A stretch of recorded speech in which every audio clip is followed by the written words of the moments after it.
Greetings, everybody. I'm Dr. Londoño-Mazo, Chair of the Literacy in Second Language Project. Today, in this session, we are sharing two papers we are putting together. One is about multiverse theory, qualitative research, and the second one is about polyangulated data collection. We have decided to merge them together because they are very, very much connected. They are both feeding off each other, and we don't see the need to have two separate presentations. So in this video, we're going to share first ideas about multiverse and then ideas of polyangulation, and later I will do in the session a summary of how these two ideas come together. These sessions are idealistic. These sessions are somehow utopian. They're our dream, our way to conceive qualitative research. These are made by very, very young researchers, undergrad students for the most part. Only two authors in the presentations are professors. So dare to dream with us. We invite you to dream with us today, to think about better and more innovative ways to do qualitative research. Without any further ado, enjoy the session, enjoy the presentations, and we'll have more conversations shortly after. On the other hand, this was exactly what happened back then, out in the multiverse. Maybe it did happen, or maybe you just decided to invent a story in order to mess with me. A little bug passes by. It is a different kind of speed of the movement of life. The sun is shining like a white blur through the clouds, moving with its own speed over the sky, expanding and rotating. The light is getting darker, and the cafes on the other side of the street light up. The string of lamps that I just noticed creates yet another different vector of movement. Nothing was moving in that direction so far. The electricity is a universe of its own. I can imagine hearing the movement. On the other hand, this was exactly what happened back then, out in the multiverse. First of all, we have to take into account that worldwide there is a huge diaspora.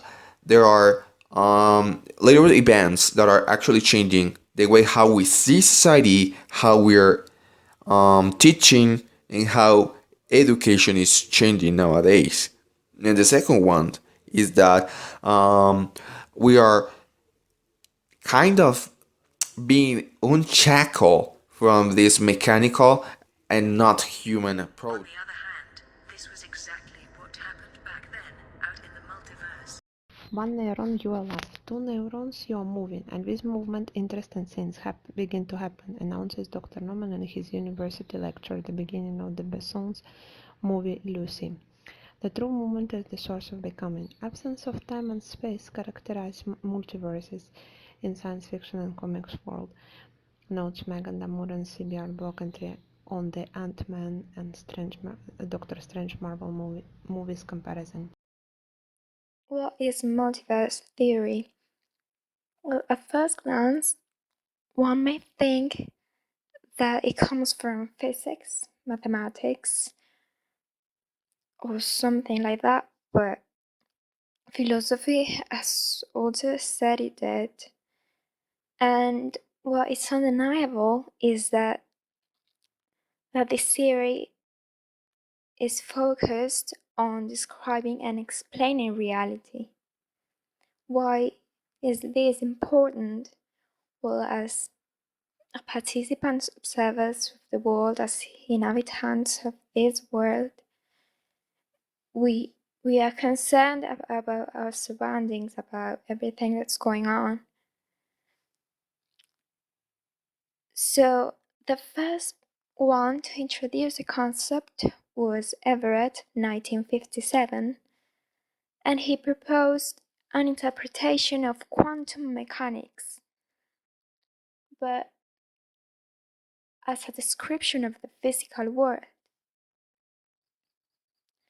After him, DeWitt, 1970, stated that quantum mechanics suggests that the real macroscopic world we observe, we live in, is only a tiny part of a larger reality. So there are many worlds. Let's remotely imitate the stop of time and space by standing at one place for a longer time. Cafe. I am working on something at my computer. My body is a universe of the processes, circulations, feelings, ideas that are changing and transforming every moment. The dress is a movement at the molecular level. At the level of threads, its form is different, and from my perspective it has another shape, the shape of the dress, that is slightly moving with a light breeze and with me switching legs. People enter and leave the cafe moving in straight line through the entrance. They take a seat and start moving in a different way. Each one is a combination of different universes like me, which are changing and transforming every second, affecting each other. Moving with breeze, my dress smoothly caresses my leg and makes me think of the sea. Sitting cafe customers move in a different pace. Someone types, someone sits still reading a book, and from time to time moves the book pages. He raises his head and observes the street. Someone holds the glass with a cold drink and puts it on the table. The water drops appear on the glass walls as the drink gets warmer, slide down along the glass and drop on the table. Eventually they take a round shape. Switching from one moment to another, I start feeling mentally switching from one moment to another. I start feeling as the world is moving. As Lucy, I feel everything: space, the air, the vibrations, the people. I can feel the gravity. I can feel the rotation of the earth, the heat leaving my body, the blood in my veins. I can feel my brain, the deepest part of my memory. I look over the road, the lines and directions.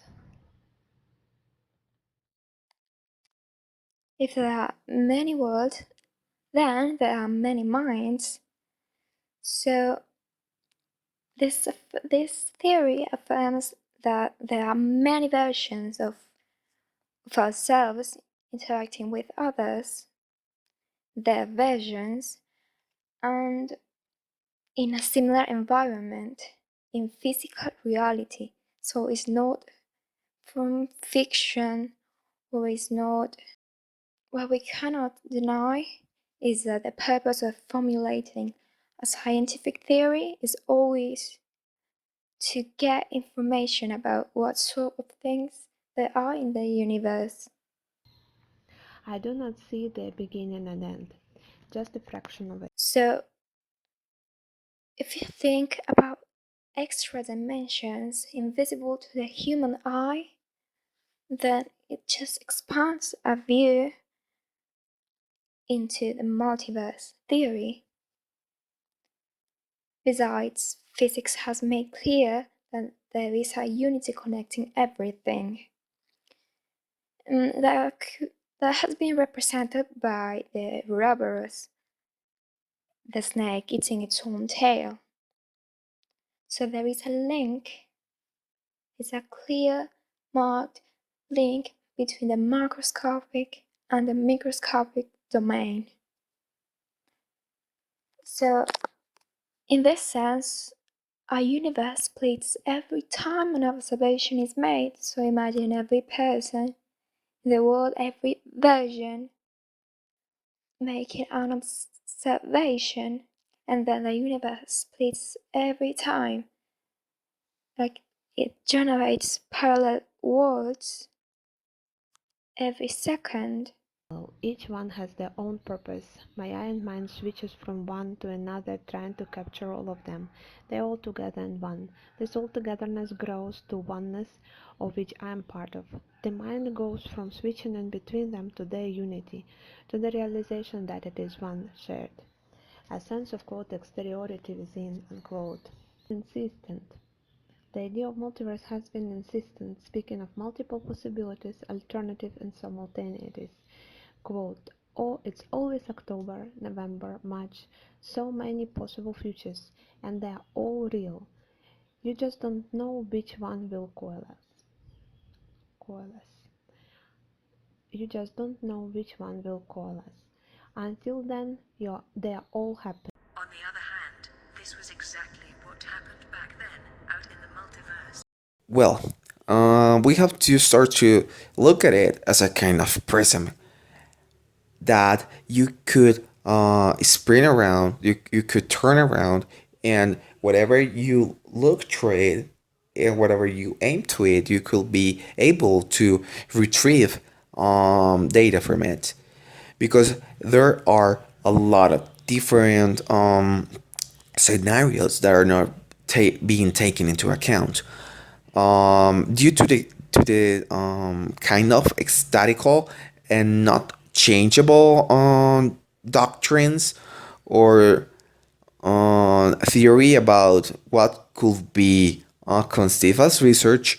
And for that reason, we are kind of throwing to the garbage really meaningful data that our students are creating on a daily basis. Because we as teachers are always receiving data from our students. With that being said, it will be the approach that I will give to this kind of multiverse theory, and I am really down. I'm really up to this kind of conception of flexibility, the share of knowledge, the inclusion of everyone that actually involved in this kind of research. Multiverse is everything someone can think about, even if it sounds or seems impossible, because in general terms, it is a concept full of possibilities in which our universe is just one of the multiple ones that exist, and the place in where we live is also full of them. Education can be thought as a multiverse because we can see the classroom as a place where a lot of universes are together. For that reason, the students are a universe on their own, with a different background and history that make them unique. With that in mind, the teacher has the responsibility to moderate between those universes and let them interact and learn from each other, and so be capable of recognizing the new universes and ideas that come out, putting together the characteristics of the ones that cooperate to share their ideas and thoughts. To summarize, this multiverse theory can be taught in different fields because of its flexibility to be adapted to new contexts.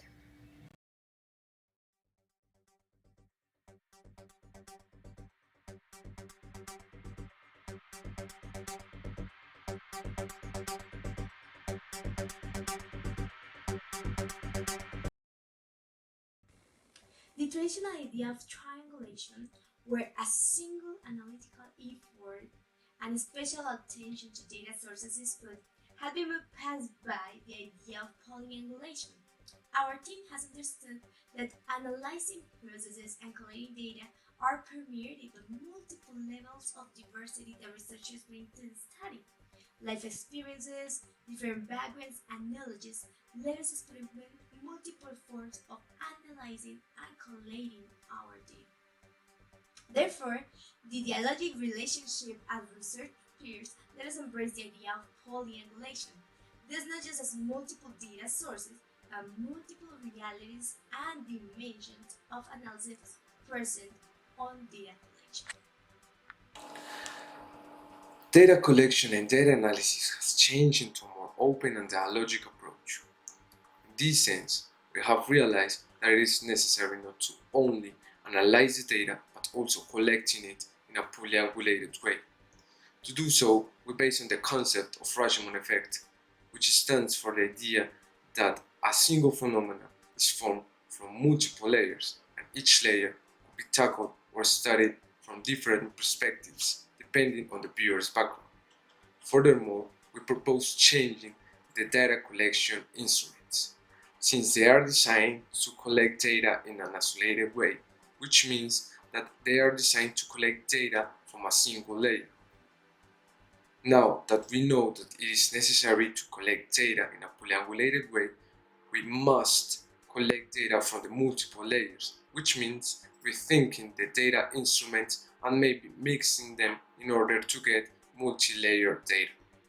Polyangulation doesn't only take into account collecting data from the people who are directly involved in the phenomenon, but it also considers what the researcher's observation can provide into the analysis and what the space where everything occurs can contribute. This way of collecting data can add different perspectives, arguments, understandings, and deep reflections to the inquiry. Using triangulation to collect and analyze data allow us to work as a team and to have better and different perspectives about the reality we are researching for.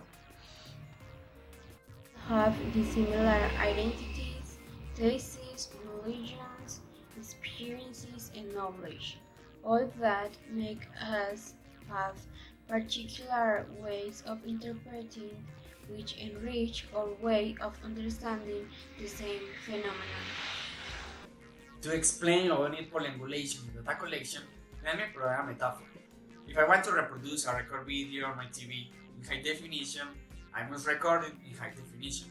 It's impossible to record it in low definition and then I expect to see it in high definition. It's really impossible. Any studies that rely on polyangulation will rating their traditional methods of data collection. We need to transform our data collection because the information obtained is going to be bigger. We need to engage participants in the process. Keep in mind the multiple point of view and the multiple realities of each participant. Here are some examples we can use. We believe that although we can still rely on the traditional data sources, such as observation or interviews, we also need to find ways to bring them together as an amalgam, maybe. For example, in our gaming research, we could not only interview a gamer, but also engage in the observation of playing time that includes a commentary track from the interviewer. Looking back at our own gaming research in the context of a competitive gaming like first-person shooters, there are always 5 participants. Each participant has a role in the game, leader, backup, attacker, sniper, a part of different game state, wise to shoot or strategistic IQ. But each role is important to achieve winning in the game. They have to work together, although the game is totally different and the goal is to win the game, so the players use all knowledge and abilities to achieve their goal. In the case of triangulated data collection, we can use the strategy of a competitive team applying it to our studies. One example we have used is for the interviews. We were sent 3-person team to do the research. One team member does the interview, the other one takes notes, and the third keeps track of the protocol to make sure we ask all the questions. And in addition, those who are not interviewing have the opportunity to ask proofs and later see if those proofs are powerful enough to maybe add them to the protocol.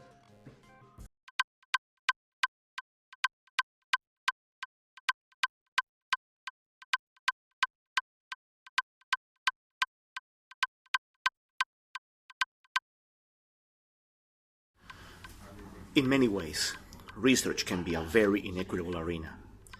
There are issues of funding, methodologies, frameworks. What is trustworthiness? What constitutes a reputable framework? Which sources validate or invalidate our work? Does our own presence in this portion of the multiverse in our realities make our research presentable? In the case of research teams, if we're not careful enough, they can become very inequitable spaces, deeply imbued with power dynamics, including, in some cases, dealing with issues of language, whether you present the work in your mother tongue or a second language. It can be easy to dismiss the analysis for novice researchers because of their lack of methodological experience. We have come to multiverse and polyangulation organically, as the result of our own searches and musings. We, as a team, first ventured to explore ideas about multiverse theory and polyangulation found in the literature to then try to expand them on our own terms. That was a call for equity. In our case, as we pointed out last year in our manifesto, calling ourselves a legion is an attempt to create more equitable relationships with all, where we all had different forms of intellectual, organic, and grassroots expertise, revisiting Gramsci here, that we all had to lay on the table. In the case of multiverse theory, as Paulina, Effie, Tyrone, and Helen shared, it means looking at ourselves as part of the worlds we live in, because this may be very well be one planet, but there are so many worlds colliding within ourselves and in concert with each other. We moved to rethink and expand polyangulation, as Annie and Walter explained. That meant engaging in critical consciousness about what it means to learn to do research and learning to trust and believe in each other as a whole that is both the sum of every part and much larger as the consequence of that sum. A research team has novice and experienced learners, students and professors, juniors and seniors, and different degrees of positionality. Our vision for what we may very well start calling a multiverse view of polyangulation brings all those elements to life and is helping us develop our projects under a different light. Revisiting multiverse theory and polyangulated data collection and analysis means that all members of our teams, once again looking at the metaphor of the video games that Julian brought to mind, need to come together for a common goal, sharing points of view and skills, where if one of us does not pay attention, the entire task won't be successful. At this point, we are wrestling with how these two ideas will move us beyond thinking about data. Yes, these ideas have surfaced as elements compounding our research design, and polyangulation is one of the driving forces for our work. We envision that so will multiverse theory as we keep tackling it, playing with it, molding it, and letting us mold our studies.